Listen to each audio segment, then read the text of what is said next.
In this video, I'll show you how to create smooth rolling text animation in Canva. Open your Canva project. Go to the Text tab and add a heading. Type the text you want to animate.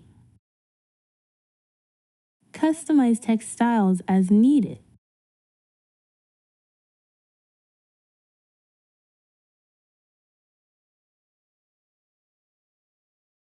Select your text and click the Animate button at the top. From the animation options, choose the roll effect. Your text will immediately show the rolling motion.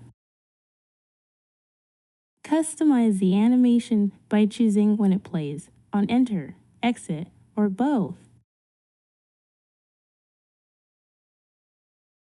Select your preferred writing style. Word rolls animate each word separately. Line rolls text line by line, ideal for longer content. Element animates the entire text box as one unit. Character creates a flowing, detailed animation. That's all. Thanks for watching.